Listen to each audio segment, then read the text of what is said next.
আজকে আমরা অষ্টম শ্রেণীর দ্বিতীয় পর্যায়ক্রমিক মূল্যায়ন 2025 সালের গণিত বিষয়ের সিলেবাস নাম্বার বিভাজন এবং উত্তর সহ নমুনা প্রশ্নপত্র সম্পর্কে আলোচনা করব।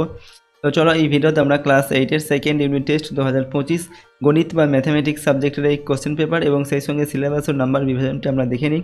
তো সেকেন্ড ইউনিট টেস্টে তোমাদের 50 নম্বরের পরীক্ষা নেওয়া হবে, সময় থাকবে 1 ঘন্টা 30 মিনিট।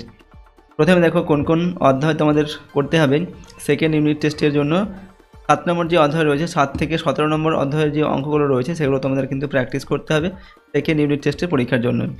এরপর কীরকম প্রশ্ন দেওয়া হবে, 50 নম্বরের প্রশ্ন থাকবে টোটাল এবং প্রথমে 6টা 1 নম্বর মানের প্রশ্ন দেওয়া হবে, 6 একে 6 নম্বর। এগুলো পাটিগণিত থেকে 2টি, বীজগণিত থেকে 2টি আর জ্যামিতি থেকে 2টি এরকম করে দেওয়া থাকবে। এরপর পাটিগণিত থেকে 4টি 4 নম্বর মানের প্রশ্নের উত্তর করতে হবে, 4 × 16 নম্বর। এগুলো ত্রৈরাশিক, শতকরা, মিশ্রণ, সময় ও কার্য এইসব অধ্যায় থেকে দেওয়া থাকবে, এখানে এক্সট্রা প্রশ্ন দেওয়া থাকবে। তারপর বীজগণিত থেকে 2টি 4 নম্বর মানের প্রশ্নের উত্তর করতে হবে, 2টি 3 নম্বর মানের উত্তর করতে হবে, প্রশ্নের উত্তর করতে হবে। এগুলো হচ্ছে দেখো লসাগু, গসাগু সেখান থেকে রয়েছে এবং উৎপাদক বিশ্লেষণ, বীজগাণিতিক সংখ্যা বলার সরলীকরণ, এই সমস্ত অধ্যায় থেকে তোমাদের এই প্রশ্নগুলো দেওয়া হবে। এরপর হচ্ছে জ্যামিতি থেকে 2টি উপপাদ্য করতে হবে, 4 নম্বর মানের প্রশ্ন, 4 × 8 নম্বর এবং 2টি প্রয়োগ থাকবে, 3 নম্বর মানের 3 × 6 নম্বর। এখানে এক্সট্রা প্রশ্ন দেওয়া থাকবে। তো এইরকম প্যাটার্নে 50 নম্বরের প্রশ্ন দেওয়া হবে, সময় দেওয়া হবে 1 ঘন্টা 30 মিনিট, ঠিক আছে। তো চলো আমরা এখন একটি কোশ্চেন পেপারের উত্তর দেখে নিই। 1 নম্বর থেকে বলা হচ্ছে নিচের প্রশ্নগুলির উত্তর দাও। এখানে 6টি প্রশ্ন রয়েছে, প্রশ্নের মান 1 নম্বর করে। একের দাগে x⁴m+2 এবং x⁴m+3 এর গসাগু কত? তো এখানে উত্তর হবে x⁴m+2। 2 নম্বর হচ্ছে 85 গ্রাম 17 কিলোগ্রামের শতকরা কত? তো 85 গ্রাম 17 কিলোগ্রামের শতকরা কত? উত্তর কী হবে, 17 কিলোগ্রামটাকে গ্রাম করে 17,000 হবে, তারপর 3টো শূন্য বসবে 17 পরে, ঠিক আছে। তো 17 × 100 তার তলায় হবে 17,000। এটাকে কাটাকুটি করলে আমাদের 1/2 আসবে, 1/2 যদি আমরা ভাগ করি 0.5% হবে। 3 নম্বর দেখে একটি কোণের সমদ্বিখণ্ডক ও অন্তঃসমদ্বিখণ্ডক ও বহিঃসমদ্বিখণ্ডকের মধ্যবর্তী কোণের মান কত? তো এখানে উত্তর হবে 90 ডিগ্রি। অন্তঃসমদ্বিখণ্ডক আর বহিঃসমদ্বিখণ্ডক কোণের মধ্যবর্তী কোণের যে মান সেটা 90 ডিগ্রি হবে। তো এই প্রশ্ন উত্তরের পিডিএফ ফাইলগুলো আমাদের সহজ লেসন অ্যাপের মধ্যে দেওয়া থাকবে, অ্যাপের লিঙ্ক ডেসক্রিপশন বক্সে দেওয়া আছে, এখান থেকে তোমরা অ্যাপটিকে ডাউনলোড করে নিতে পারো এবং পেইড কোর্সের মধ্যে কিন্তু এই প্রশ্ন উত্তরের পিডিএফগুলো তোমরা পাবে। পিডিএফগুলো নিজেদের ফোনে তোমরা ডাউনলোড করে নিতে পারবে, সেখানে ভিডিও থাকবে এবং ভিডিওর পাশে পিডিএফগুলোও দেওয়া থাকবে। তো দেখো এরপরের প্রশ্ন 4 নম্বর দাগে 50 টাকার 12.12% সমান সমান কত? তো 50 টাকার 12.12% মানে হচ্ছে 50 গুণ, এটাকে পূর্ণ ভাঙলে 12 × 24, এটাকে 25/2 হবে, আর পার্সেন্ট দেওয়া যেত ভাগ 100 হবে। এটাকে যদি আমরা কাটাকুটি করি 25 × 2 = 50, 25 25 625 ভাগ 100, 625কে 100 দিয়ে ভাগ করলে 6.25 সমান সমান 6 টাকা 25 পয়সা আমাদের উত্তর হবে। 5 দাগে a³ + b³ সমান সমান a + b * ড্যাশ দেওয়া আছে। তো a³ + b³ এর সূত্র হচ্ছে a + b * a² - ab + b²। তো এখানে বসবে a² - ab + b²। 6 নম্বর হচ্ছে দুটি সমান্তরাল সরলরেখাকে একটি সরলরেখা ছেদ করলে ভেদকের একই পাশে অন্তঃস্থ কোণদের সমষ্টি কত হবে? তো দুটি সমান্তরাল সরলরেখাকে একটি সরলরেখা ছেদ করলে ভেদকের একই পাশে অন্তঃস্থ কোণদের সমষ্টি হবে 180 ডিগ্রি বা 2 সমকোণ। 2 নম্বর দেখা হচ্ছে উৎপাদকে বিশ্লেষণ করো। এখানে 2টি উৎপাদকে বিশ্লেষণ করতে হবে, প্রশ্নের মান 3 করে, 3 × 6 নম্বর। নাম্বার 1-এ দেওয়া আছে a + b এর হোল স্কোয়ার -5a - 5b + 6। এটার উৎপাদক করতে হবে, তো উৎপাদক হবে আমাদের a + b - 3 R a + b - 2। 3 নম্বর হচ্ছে x² + 1 - 6/x², এটাকে উৎপাদক করলে মানে আমাদের হবে x + 3/x × x - 2/x। 3 নম্বর হচ্ছে p² + 31 p³ + 108 q²। তো এটাকে মধ্য সহগ বিশ্লেষণ করতে হবে, 31টাকে ভাঙতে হবে, তো +17 p³ হবে আর প্লাস এখানে 4 p³ হবে, ঠিক আছে। এটাকে আমরা p কমন নিয়েছি, থাকতে হচ্ছে p + 7 27³ আর এখানে 4q কমন নেওয়া হয়েছে এই দুটোর মধ্যে, এখানে থাকছে p + 27³, ঠিক আছে। তো p + 27³ এটাকে কমন নিলে থাকবে হচ্ছে p + 4q। তো এটা হয়ে গেল আমাদের উৎপাদক। 4 নম্বর দেখা হচ্ছে এখানে দেওয়া আছে 99a এর স্কোয়ার - 210, এখানে দেওয়া আছে 202 ab + 99b²। এটাকেও আমাদের উৎপাদক করতে হবে, তো মধ্য সহগ বিশ্লেষণ করতে হবে এটার।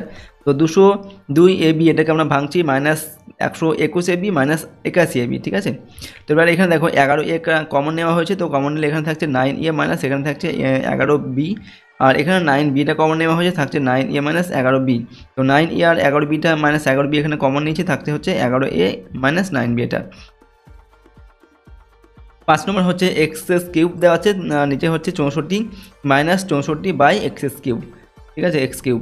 তো এটাকে আমরা উৎপাদক করলে পাবো x/4 minus 4/x into x/4 plus 4/x plus 1 into x/4 plus 4/x minus 1, ঠিক আছে।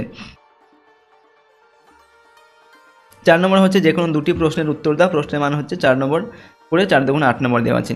তো নাম্বার 1 গসাগু নির্ণয় করো, ঠিক আছে, এটার গসাগু করতে হবে। তো দেখো প্রথম রাশি যেটা দেওয়া আছে সেটা আমরা লিখলাম এবং এখানে এই যে 4 দেওয়া আছে 4টার আমরা 2 এর স্কোয়ার লিখি, তাহলে দেখো এখানে এক্স স্কোয়ার মাইনাস 2 এর স্কোয়ার মানে এ স্কোয়ার মাইনাস বি স্কোয়ার, এই ফর্মুলাতে আমরা পেলাম। তো সেটাকে আমরা কী করছি, 8টাকে এখানে ভেঙে নেওয়া হয়েছে, 2 × 4 4 × 8, ঠিক আছে, 3টে 2 পেয়েছি। আর এখানে এটা কী করছে x+2 আর x-2 হবে, এটা যেহেতু এ স্কোয়ার মাইনাস বি স্কোয়ারের সূত্রে আমরা পেয়েছি। দ্বিতীয় রাশি যেটা দেওয়া আছে সেটা আমরা এখানে লিখেছি, তারপর এখানে 8টাকে দেখো 2 এর মাথায় 3 দিয়েছি, ঠিক আছে। তো 2 এর কিউব হয়ে গেল, তো এক্স কিউব প্লাস 2 কিউব মানে 2 এর কিউব মানে হচ্ছে এ কিউব প্লাস বি কিউবের ফর্মুলায় আমরা এটা পাবো। তো সেই হিসাবে আমরা এখানে তার ফর্মুলাটা লিখেছি, ঠিক আছে, x+2 into x square minus x into 2 plus 2 এর কিউব। ওকে, এবার এখানে 12টাকে আমরা ভেঙে দিয়েছি এবং এখানে দেখো আমরা এটাকে গুণ করে এখানে লিখেছি, ঠিক আছে, x+2 আর এখানে x square minus 2x plus 8 হয়েছে এবং তৃতীয় রাশিটা আমরা লিখলাম। লেখার পর এখানে দেখো এই যে রয়েছে এটাকে আমরা মধ্য সহগ বিশ্লেষণ করছি, 3xটাকে যদি আমরা ভাঙি এখানে -5x আর প্লাস 2x হয়েছে, এখানে x কমন নেওয়া হয়েছে, তো x -5 থাকছে আর প্লাস 2 কমন, এখান থেকে এই দুটোর মধ্যে থাকছে x -5। এবার 36টাকে এখানে ভেঙে দেওয়া হয়েছে, তারপর এখানে থাকছে x -5 আর দুটোর মধ্যে কমন নিয়েছি, থাকছে x+2, ঠিক আছে। এবার গসাগুটা লিখবো। তো এখানে দেখো দুটো 2 রয়েছে, এখানে রয়েছে দুটো 2 আর এখানে রয়েছে কটা, এখানেও দুটো রয়েছে, এখানেও রয়েছে 3টি, আমরা দুটো 2 পাবো। আর x+2 সব জায়গাতেই আছে, ঠিক আছে, বাকি যেগুলো x-2 সব জায়গায় নেই এবং x-5ও সব জায়গাতে নেই, তো আমরা শুধুমাত্র দুটো 2 পাচ্ছি আর x+2 এটা পাচ্ছি। তো 2 × 4 ইন্টু x+2 এটা হচ্ছে গসাগু হবে। পরের প্রশ্ন হচ্ছে 2 নম্বর দাগে লসাগু নির্ণয় করতে হবে, এই অংশটার এই 3টি রাশি দেওয়া আছে। তো প্রথম রাশির নির্ণয় লসাগু দেখো, লসাগু আমাদের যেটা হবে 4x ইন্টু এক্স মাইনাস 2 এর হোল স্কোয়ার আর x+2 ইন্টু x - 3, এটা হবে লসাগু। গসাগু নির্ণয় করতে হবে, এই 3টি রাশি দেওয়া আছে। এখানে আমাদের নির্ণয় গসাগু হবে x ইন্টু x+4, ঠিক আছে। এরপর আবার একটা রয়েছে লসাগু নির্ণয় করতে হবে, এই রাশিগুলো লসাগু করতে হবে। তো নির্ণয় এখানে লসাগু হবে a square B square into b - 2 b+2 b square minus 2b plus 4, এটা হচ্ছে লসাগু আমাদের বেরোবে। ওকে, এর পরের প্রশ্ন 4 নম্বর থেকে যে কোনো 4টি প্রশ্নের উত্তর এখান থেকে লিখতে হবে, প্রশ্নের মান 4 করে 4 4 16 নম্বর দেওয়া আছে। নাম্বার 1 বলা হচ্ছে কোনো একটি কাজ রমা ও তথাগত 20 দিনে, তথাগত ও সাব্বা 15 দিনে এবং রমা ও সাব্বা 20 দিনে করতে পারে, তিনজন একত্রে কত দিনে কাজটি করবে। এখানে দেখো আমরা উত্তর লিখছি, প্রথম উত্তরটা কীভাবে করছি বা সমাধানটা। রমা ও তথাগত 20 দিনে এক অংশ করে, সমস্ত কাজটা করে মানে এক অংশ, সমস্ত কাজ সবসময় আমরা এক অংশ ধরি, ঠিক আছে। তাহলে রমা তথাগত একদিনে 1 এর 20 অংশ করবে। এরপর তথাগত সাব্বা 15 দিনে এক অংশ করে, তাহলে একদিনে করবে 1 এর 15 অংশ। আর রমা ও সাব্বা 20 দিনে এক অংশ করে, তাহলে একদিনে কত করবে 1 এর 20 অংশ, ঠিক আছে। এবার দেখো এই যে রমা দুবার আছে, সাব্বা দুবার আছে এবং তথাগত দুবার করে আছে, তাই আমরা কী করছি এখানে 2টাকে বাইরে নিয়েছি এবং ব্র্যাকেটের মধ্যে রমা তথাগত আর সাব্বা লিখেছি। তারা একদিনে করে যে 1 এর 20 1 এর 15 আর 1 এর 20 এগুলো সবগুলো যোগ করতে হবে, আমরা যোগ করছি, এটা ভগ্নাংশে যোগ করতে হবে, যোগফলটা আমরা পাবো 1 এর 6 অংশ, ঠিক আছে। এবার দেখো রমা তথাগত ও সাব্বা একদিনে করে, এখানে দেখো একদিনে করে, এই যে এখানে 2 আমাদের বাঁদিকে কমন ছিল, তো আমরা 2টাকে যদি আমরা উঠিয়ে দিই তাহলে 2টা ডান দিকে আসলে এই 1 এর 6 এর সঙ্গে কী হবে, এদিকে গুণ ছিল তো ভাগ হয়ে যাবে, তো 1 এর 2 হবে, তাহলে হচ্ছে 1 এর 12, 6 2 12 1 এর 12 হবে। এবার রমা তথাগত ও সাব্বা 1 এর 12 অংশ একদিনে করে, ঠিক আছে, তাহলে তারা এক অংশ কত দিনে করবে, এই 1 এর 12 উল্টে যাবে, অর্থাৎ 12 দিনে হয়ে যাবে। সুতরাং আমরা উত্তর লিখব তিনজনে একত্রে 12 দিনে কাজটি শেষ করবে। 2 নম্বরে হচ্ছে একটি তাঁত কারখানায় 12 জন তাঁতি 14 জন তাঁতি 12 দিনে 210টি শাড়ি বুনতে পারে। 10 দিনের মধ্যে 300টি শাড়ি যোগান দেওয়ার অর্ডার এলো, সময়ের মধ্যে সেই শাড়ি যোগান দিতে আরও কতজন তাঁতি নিয়োগ করতে হবে। তো আমাদের এখানে কী দেওয়া আছে, তাঁতের সংখ্যা দেওয়া আছে, সময় দেওয়া আছে দিনে, আর শাড়ির সংখ্যা দেওয়া আছে। তো এখানে দেখো 14 জন তাঁতি 12 দিনে 210টি শাড়ি বুনতে পারে। এবার 10 দিনে 300টি শাড়ি বোনার অর্ডার এসেছে, ঠিক আছে। তো কতজন তাঁতি আর নিয়োগ করতে হবে, 14 জন তাঁতি রয়েছে, ঠিক আছে। তো 10 দিনের মধ্যে আমাদের 300টি শাড়ি বুনে দিতে হবে। তো দেখো আমরা প্রথমে এর সম্পর্কটা লিখছি, তাঁতির সংখ্যার সঙ্গে সময়ের ব্যস্ত সম্পর্ক। এই যে তাঁতির সংখ্যা আর সময়, অর্থাৎ সময় যদি আমরা বাড়িয়ে দিই তাহলে কী হবে, তাঁতির সংখ্যা কম প্রয়োজন হবে, আর সময় যদি কমিয়ে দিই তাহলে বেশি তাঁতির প্রয়োজন হবে একই সংখ্যক শাড়ি বোনার জন্য। সুতরাং সময়ের সঙ্গে তাঁতির সংখ্যার ব্যস্ত সম্পর্ক। আর তাঁতির সংখ্যার সঙ্গে শাড়ির সংখ্যার হচ্ছে সরল সম্পর্ক। ঠিক আছে, যদি আমরা তাঁতের সংখ্যা বাড়িয়ে দিই বেশি সংখ্যক শাড়ি তৈরি হবে, বা তাঁতের সংখ্যা যদি কমিয়ে দিই তাহলে কম সংখ্যক শাড়ি তৈরি হবে, সুতরাং এদের সঙ্গে সরল সম্পর্ক রয়েছে। এবার দেখো আমরা তাঁতের সংখ্যাটা বের করবো, সুতরাং এখানে 14টা লিখলাম, লেখার পর যেটা আমরা এটা পেয়েছি আমরা কি সম্পর্ক, ব্যস্ত সম্পর্ক। সুতরাং এই যে অনুপাতটা 12 তার নিচে 10 আছে, এটা আমরা এইভাবে রাখবো। আর এটা পেয়েছি সরল সম্পর্ক, তো সরল সম্পর্কের ক্ষেত্রে আমরা 300টা দেবো উপরে আর 210টা নিয়ে আসবো নিচে। এবার কাটাকুটি করবো, নিজে থেকে 2 শূন্য যদি কেটে দেবো, উপরে দিয়ে 2 শূন্য কেটে যাবে, তবে 3 আর 7 কাটলে 3 আর 21 কাটলে এখানে 7 হবে। ঠিক আছে, 7 দুগুণে 14, তো 2 আর 12 থাকবে, 12 দুগুণে 24। সুতরাং আমাদের টোটাল 24 জন তাঁতির প্রয়োজন হবে, কিন্তু আমাদের তাঁতি 14 জন অলরেডি আছে। তো এবং আমরা উত্তর লিখবো, অতএব সময় মতো সেই শাড়ির যোগান দিতে আরও 24 বিয়োগ 14 সমান 10 জন তাঁতি নিয়োগ করতে হবে। ঠিক আছে, 14 জন আছে, আরও 10 জন তাঁতি আমাদের নিয়োগ করতে হবে। পরের প্রশ্ন হচ্ছে 3 নম্বর দাগে, চিনির মূল্য 20% বেড়ে গেছে, চিনির মাসিক খরচ অপরিবর্তিত রাখতে চিনির মাসিক ব্যবহার শতকরা কত কমাতে হবে। তো এটা কীভাবে করবো, ধরি চিনি বাবদ মাসিক খরচ 100 টাকা হয়। ঠিক আছে, এখন চিনির মূল্য 20% বেড়ে গেছে, মানে এখন চিনির দাম কত হয়েছে, 100 টাকায় 120 টাকা হয়ে গেছে। তো 120 টাকা আগে ছিল 100 টাকা, এখন হয়েছে 120 টাকা, কিন্তু আমরা খরচটা 100 টাকায় রাখবো। তাহলে আমাদের কত চিনির ব্যবহারটা কমাতে হবে সেটা বের করতে হবে। তো 120 টাকায় আমাদের খরচ কত কমাতে হবে, 20 টাকা কমাতে হবে, 100 টাকা হয়ে যাবে তাহলে কমালে।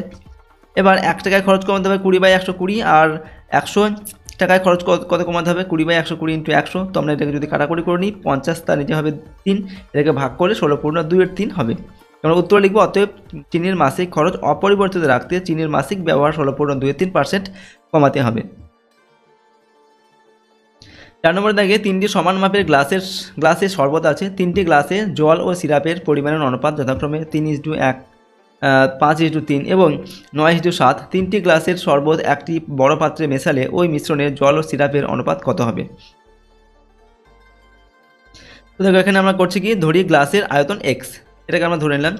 এরপর প্রথম গ্লাসে জলের পরিমাণ হচ্ছে 3x/4, যেহেতু প্রথম গ্লাসে জল আর সিরাপের অনুপাত হচ্ছে 3:1, তাহলে অনুপাত সমষ্টি 3 আগে কত হবে, 4 হবে। তো 3-এর 4 হবে জলের আনুপাতিক ভাগহার, তোমরা মোট আয়তন হচ্ছে x, তো 3x/4 হবে। আর সিরাপের পরিমাণ হবে x/4 হবে। ঠিক আছে, সেই একইভাবে দ্বিতীয় গ্লাসে জলের পরিমাণ কত হবে, 5x/8। এই দেখো 5 আর 3 তো যোগ করলে 8 হবে, তো 5-এর 8, 5x/8 হবে। আর দ্বিতীয় গ্লাসে সিরাপের অনুপাত 3x/8 হবে। তৃতীয় গ্লাসে জলের পরিমাণ কত হবে, তৃতীয় গ্লাসে 9 আর 7 যোগ করলে কত হয়, 16 হয়, তো 9x/16 হবে। আর তৃতীয় গ্লাসে সিরাপ হবে 7x/16। এবার আমরা কি করব, নতুন পাত্রে জলের পরিমাণ সব জলগুলোকে যোগ করব। এই 3-এর 4 এই জল, ঠিক আছে, 5-এর 8 আর হচ্ছে 17, 9x/16। ঠিক আছে, এইগুলোকে আমরা যোগ করে দিচ্ছি। তো যোগ করলে আমাদের ভগ্নাংশে যোগ করব, যোগ করলে হচ্ছে 31x/16। তো টোটাল জলের পরিমাণ হবে এটা নতুন পাত্রে। আর নতুন পাত্রে সিরাপ কত হবে, সিরাপগুলো সবগুলো যোগ করবো, এই x/4, তারপর হচ্ছে এটা হচ্ছে 3x/8 আর এটা হচ্ছে 7x/16। তো এগুলো যোগ করলে আমাদের হবে 17x/16, ভগ্নাংশের যোগ করতে হবে। এবার আমাদের অনুপাত বের করতে হবে, নতুন পাত্রে জল ও সিরাপের অনুপাত হবে, নতুন পাত্রে জল কত হবে, এটা হচ্ছে নতুন পাত্রের জল 31x/16 আর সিরাপ 17x/16। তোমরা এখানে অনুপাত করে দিচ্ছি, এখানে 16 কেটে যাবে আর x কেটে যাবে, থাকছে কত, 31:17, অর্থাৎ নতুন পাত্রে জল আর সিরাপের অনুপাত হচ্ছে 31:17 হবে। ঠিক আছে, এরপরে রয়েছে দেখো নেক্সট হচ্ছে 4 নম্বর দাগের প্রশ্ন। 5 নম্বর দাগে, একটি কৃষি সমবায়ের 540 বিঘা জমি 14 দিনে চাষ করতে হবে। প্রথম 4 দিনে সমক্ষমতা সম্পন্ন 5টি ট্রাক্টর 120 বিঘা জমি চাষ করলো। সময় মতো চাষের কাজ শেষ করতে হলে আর কটি ট্রাক্টর লাগবে। তো এখানে আমরা প্রথমে এর সমস্যাটা করে নিচ্ছি।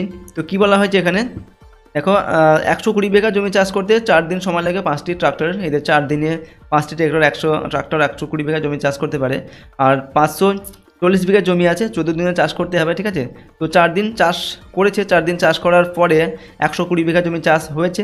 তো 520 বিঘার মধ্যে 120 বিঘা জমি চাষ করার পর বাকি থাকছে 420 বিঘা। ঠিক আছে, এইটা বাকি রয়েছে।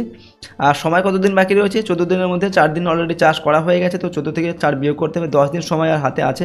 ঠিক আছে, এই সময়ের মধ্যে আমাদের এই যে জমিগুলো চাষ করতে হবে। তো আমাদের ট্রাক্টর 5টা আছে। ঠিক আছে, তো আর কটি ট্রাক্টর এখানে আমাদের নিয়োগ করতে হবে।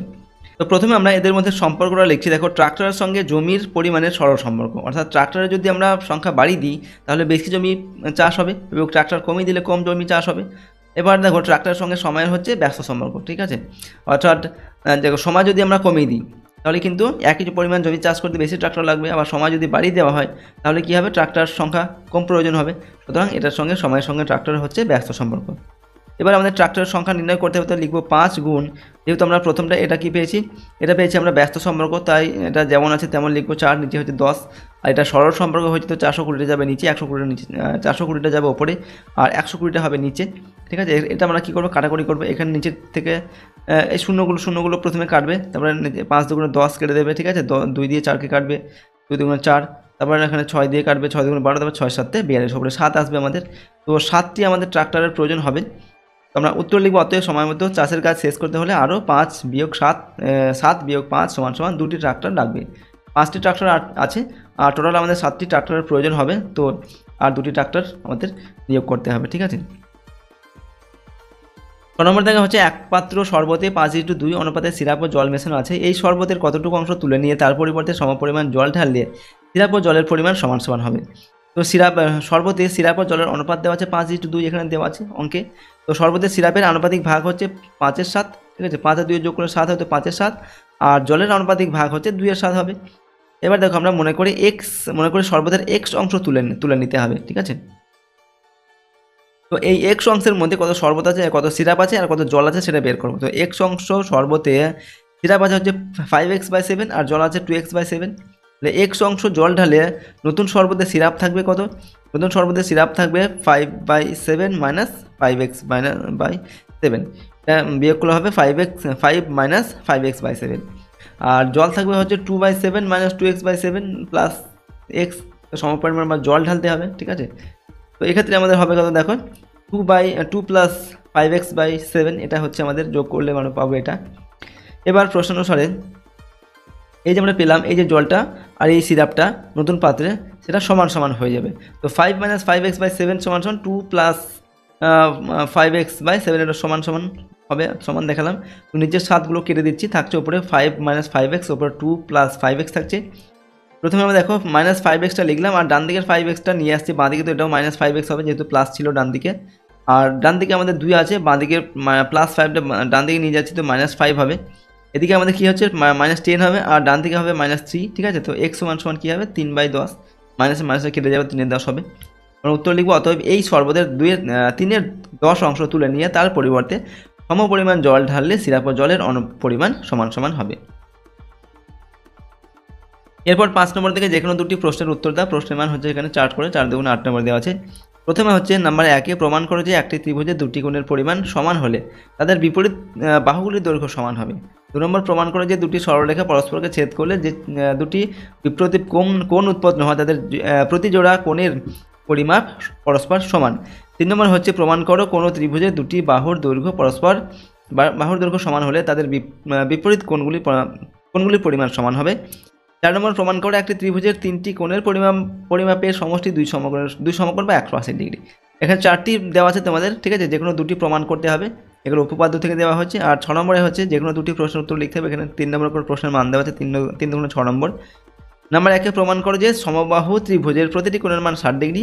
আর প্রমাণ করো যে সমকোণী ত্রিভুজের অতিভুজ বৃহত্তম বাহু। আর 3 নম্বর হচ্ছে ত্রিভুজ এবিসি এর কোণ বিএসি সমান 90 ডিগ্রি আর কোণ বিসিএ সমান 30 ডিগ্রি। প্রমাণ করে এবি সমান হাফ ইন্টু বিসি। 3টি দেওয়া আছে, এখান থেকে 2টি করতে হবে। তো এগুলো তোমাদের প্রমাণ করতে হবে। ঠিক আছে, এগুলো তোমরা বই থেকে অবশ্যই দেখে নেবে। তো দেখো, আজকে আমরা তোমাদের ক্লাস 8-এর সেকেন্ড ইউনিট টেস্ট 2025 গণিত বা ম্যাথামেটিক্স সাবজেক্টের সিলেবাস, মার্কস ডিভিশন এবং একটি কোশ্চেন পেপারের উত্তর আমরা আলোচনা করলাম। প্রশ্নোত্তরগুলো অবশ্যই তোমরা প্র্যাকটিস করবে এবং তোমাদের সিলেবাসের মধ্যে যে অধ্যায়গুলো রয়েছে সেই অঙ্কগুলো কিন্তু প্র্যাকটিস করবে। আর এই প্রশ্নোত্তরের পিডিএফ ফাইল আমাদের সহজ লেসন অ্যাপের মধ্যে দেওয়া থাকবে। অ্যাপের লিঙ্ক ডেসক্রিপশন বক্সে রয়েছে, সেখান থেকে তোমরা এর পিডিএফগুলো নিতে পারো। সেগুলো কিন্তু পেইড কোর্সের মধ্যে দেওয়া থাকবে। পিডিএফগুলো তোমরা ডাউনলোড করতে পারবে নিজেদের ফোনে এবং সেখানে ভিডিওগুলোও কিন্তু দেওয়া থাকবে। যদি এই চ্যানেলে তোমরা নতুন হও, অবশ্যই চ্যানেলটিকে সাবস্ক্রাইব করে রাখবে এবং বেল আইকনে প্রেস করে অল অপশানটিকে সিলেক্ট করবে আর ভিডিওটিতে লাইক করবে। ভিডিওটিকে বন্ধু বান্ধবের সঙ্গে অবশ্যই শেয়ার করবে। কমেন্ট বক্সে নিজেদের মতামত অবশ্যই লিখে জানাবে। তো আজকে আমরা ভিডিওটিকে এখানেই শেষ করছি। সম্পূর্ণ ভিডিওটি দেখার জন্য অসংখ্য ধন্যবাদ।